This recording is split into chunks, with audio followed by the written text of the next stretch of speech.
see the excitement? You see all the variety of things that you can do in Ras Al Khaimah? Great, so let's talk more about it. How to get there? Ras Al Khaimah is one of the 7 emirates of the United Arab Emirates. And we are so fortunate to be in the UAE because it's a gateway to the world. It connects the east to the west. And the connections into Ras Al Khaimah are very, very easy. We've partnered up with major airlines to provide us that ease of connection and approach into the UAE and into Ras Al Khaimah Emirate. So we have Ras Al Khaimah Airport, which has direct flights from India through SpiceJet. We have Sharjah Airport, which is about 30 minutes away from Ras Al Khaimah, and Dubai International Airport, which is 45 minutes away from Ras Al Khaimah. 80% of our business coming from Dubai International Airport because of the beautiful connections that they have. And also Abu Dhabi is there, which is 2.5 hours from Ras Al Khaimah. Now, we're the 4th largest emirate in terms of size and covers about 1,684 square kilometers. The population of about 400,000, but the nice thing about it is that 30 to 40% of the population are local Emiratis. And you and I know that people make the cities, and they make the huge difference everywhere you go. So the interaction with the Emiratis at the grocery store, Main Street, restaurants, cafes, make a huge difference. You see how nice they are, how hospitable they are, how passionate about their Emirates they are. So this is really one of the USPs that we would like to highlight on. And also Ras Al Khaimah has ambitious plans to reach 3 million tourists by 2030.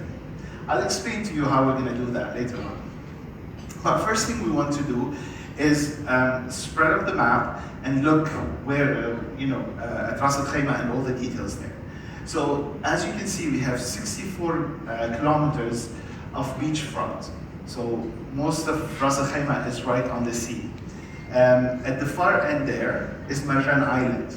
This is a 2.5 kilometer man-made island that spreads into the sea. And it hosts major hotels and residences, such as the Rixos Bab al-Bahr, Doubletree Marjan Island. We have the Marjan Island Resort and Spa that's located there.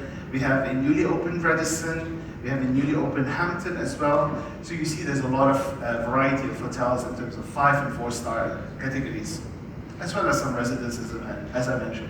If you go further north is Al Jazeera Al Hamra. This is a residential area that also hosts the World of Astoria Hotel and has a beautiful golf course right behind it, the Al Hamra Golf Club. There's a Jazeera Al Hamra Fort located in the same area, plus residences. Further up north is Mina Al Arab.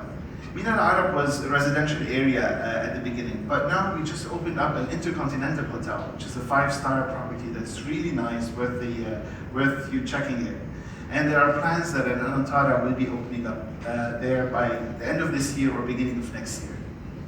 Now the best part is where the square is. This is the main heart of Ras Al Khaimah. This is the downtown of Ras Al Khaimah. What I significantly love about it is that there are mangroves in the sea. So this beautiful greenery in the middle of the sea, and has those traditional houses spread right around it, all being covered by the Hajar Mountains in the back area, with the highest peak being Jabal Jais. Now let's talk a little bit about the facts of what we have in Ras Al Khaimah. Currently, there's about 8,000 room keys in Ras Al Khaimah. And they're spread onto the 5-star, 4-star category, 3-star, 2-star, 1-star, also some holiday villas, guest houses, and apartments. Now, we want to highlight this fact because we want to show you that the variety of hotels cover all segments in Ras Al Khaimah. So you got the luxury, the 5-star, the 4-star, and the remaining ones. So whoever your guest is and whatever he's looking for, you'll find a good accommodation at an affordable price for him in Ras Al Khaimah. With the growth that we want to do and reach the 3 million tourists, we have 16 new projects that are going to open up in the next 3 years. And that's going to add, on top of the 8,000, another 3,500 room keys.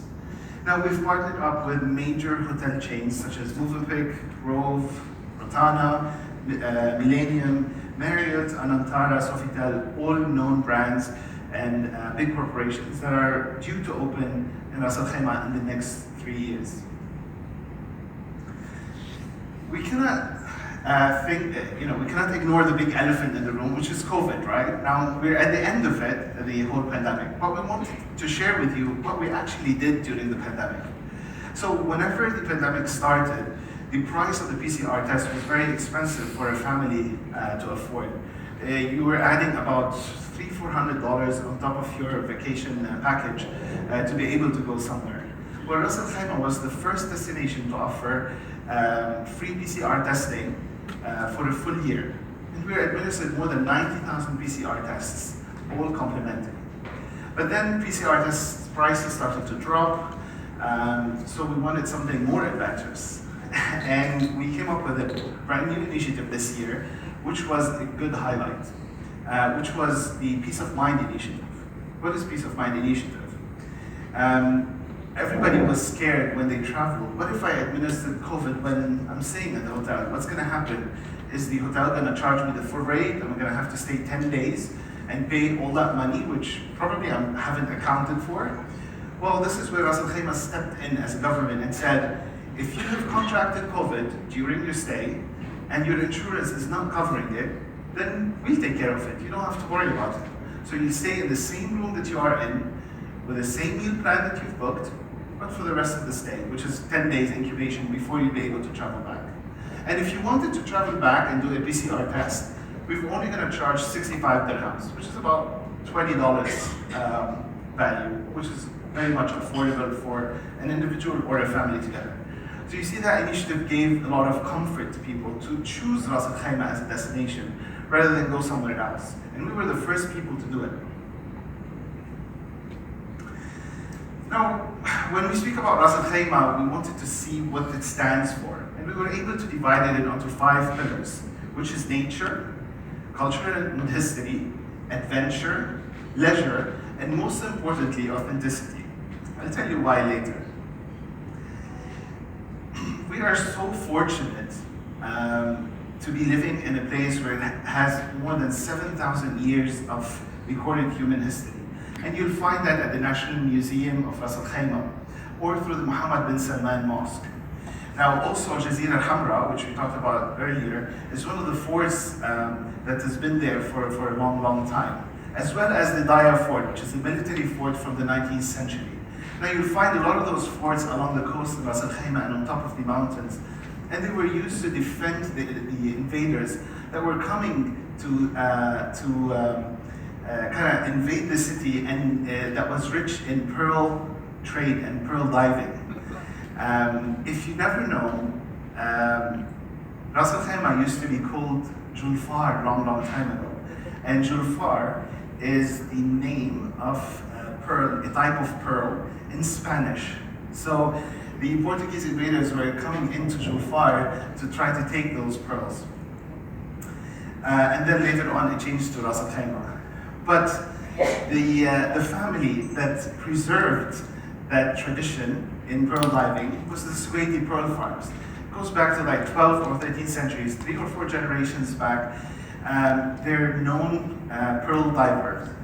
So this is a journey where you get on a boat that takes you onto a platform in the middle of the water, where they tell you a lot about pearl diving and how they cultivate the oysters, how the divers used to live, sleep, and eat in which months of the year, in order for them to bring out those pearls. They're precious stones.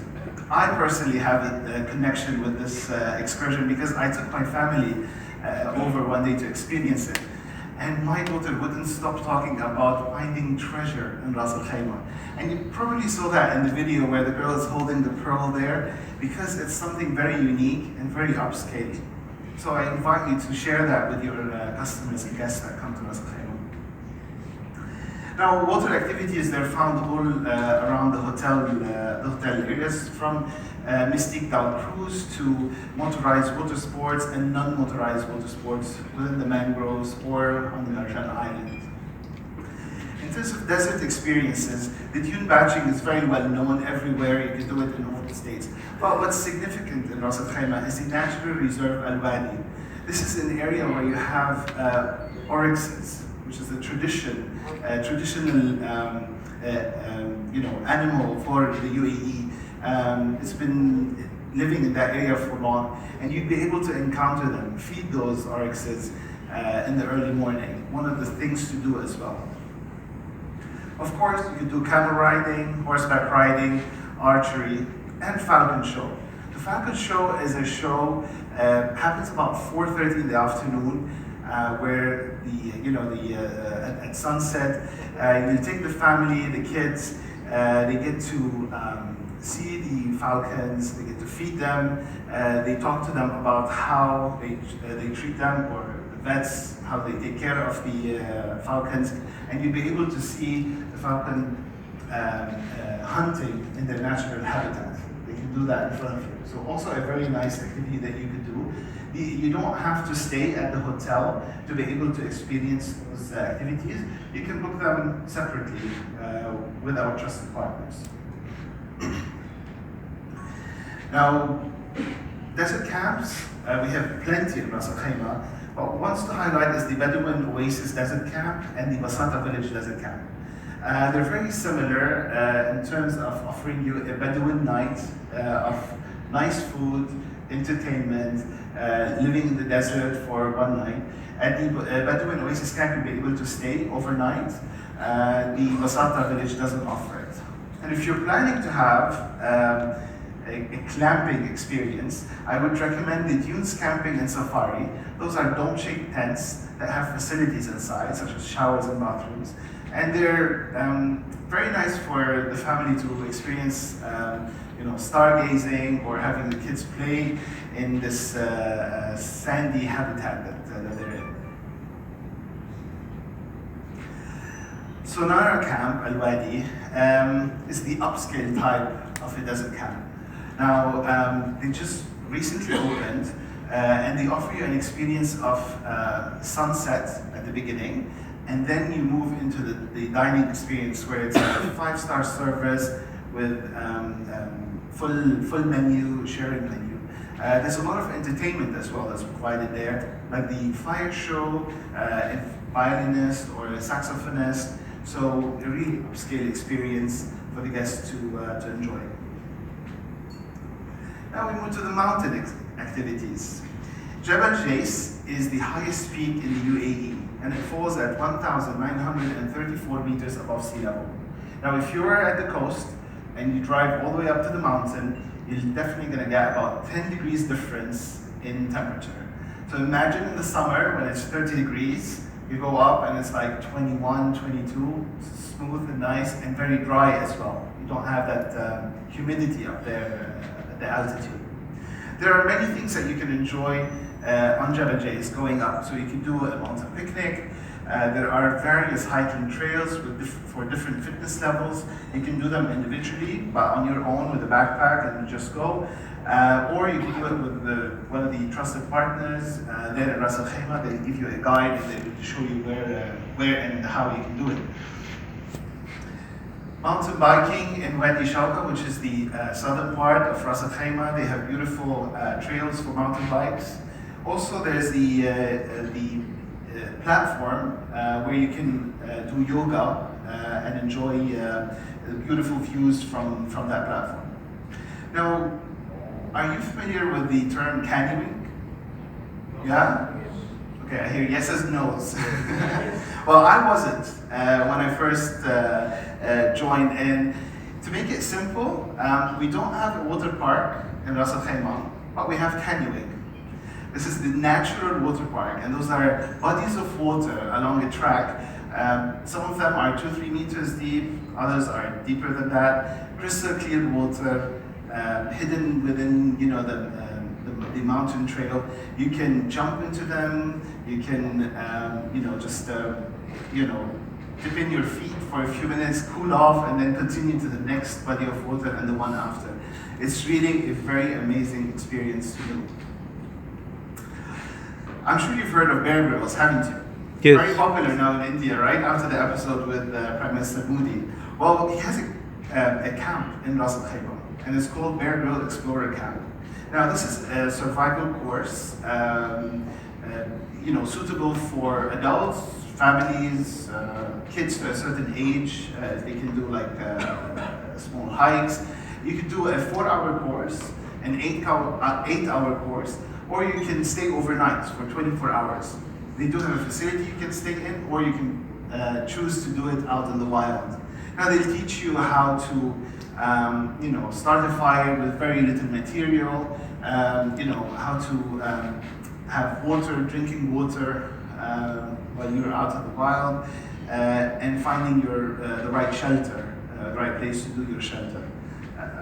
Very nice experience for the whole family.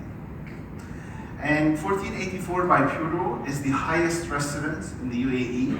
It falls at 1,484 meters above sea level, obviously. You can enjoy a glass of wine or champagne on the deck outside with the mountain views in front of you. Very popular for breakfasts and sunsets. Now, up on the mountain as well, there are adventures, and one of the adventures are the Jebel Jay's flight. Now, this is the longest zip line in the world, as per the Guinness World of Records. It's at 2.83 kilometers long. If you're up for adventure, this is the activity that you have to do. You're going down the valley in a Superman formation for 2 to 3 minutes until you reach at speeds of 120, 130 kilometers per hour. Really exciting. And for the light-hearted, and if zipline is not something that you'd like to do with speed, then we have the Jay Sky Tour. Now these are a series of 7 zip lines from one valley to another that goes around until you reach the bottom part. It takes more of an hour to finish it. I've prepared a small video for you to see what I mean.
Find some entertainment,